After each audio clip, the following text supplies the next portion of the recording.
कहानी का नाम है ईमानदारी का इनाम। गांव के पास एक गरीब किसान रघु रहता था, जो अपनी ईमानदारी और मेहनत से पूरे गांव में प्रसिद्ध था। रघु के पास अपनी थोड़ी सी जमीन थी, जिस पर वह खेती करता और अपनी रोजी रोटी कमाता। उसकी ईमानदारी ऐसी थी कि गांव के लोग हमेशा उसकी तारीफ करते थे और उसे बहुत मानते थे। एक दिन रघु अपने खेतों से काम करके घर लौट रहा था। रास्ते में उसे एक चमचमाता हुआ बटुआ पड़ा मिला।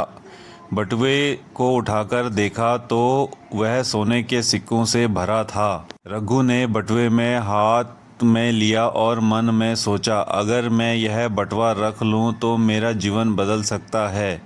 मैं अपनी सारी परेशानियों से मुक्त हो सकता हूँ। लेकिन अगले ही पल उसकी ईमानदारी ने उसे सोचने पर मजबूर कर दिया। वह सोचने लगा, यह बटुआ निश्चित ही किसी का होगा और हो सकता है कि वो इस समय बहुत परेशान हो।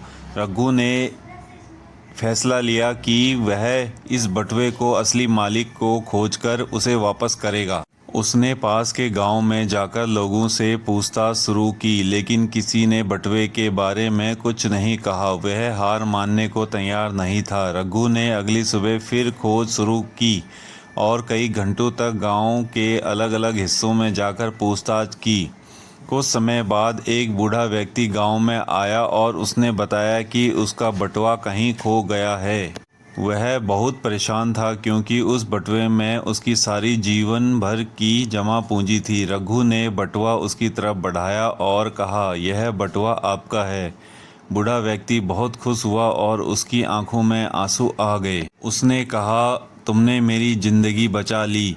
यह बटुआ मेरा है और मैं तुम्हारी ईमानदारी का इनाम देना चाहता हूँ। रघु ने पहले तो इनाम लेने से मना किया, लेकिन बूढ़ा व्यक्ति जिद करने लगा। अंत में उसने आधा सोना रघु को दे दिया और कहा, ईमानदार व्यक्ति का जीवन सदा सुखमय होता है और तुम्हारी ईमानदारी के कारण मैं आज अपना धन वापस पा सका हूँ। रघु को ईमानदारी पर गर्व हुआ। वह समझ गया कि ईमानदारी न केवल खुद के लिए बल्कि दूसरों के जीवन में भी खुशियां ला सकती हैं। धन्यवाद।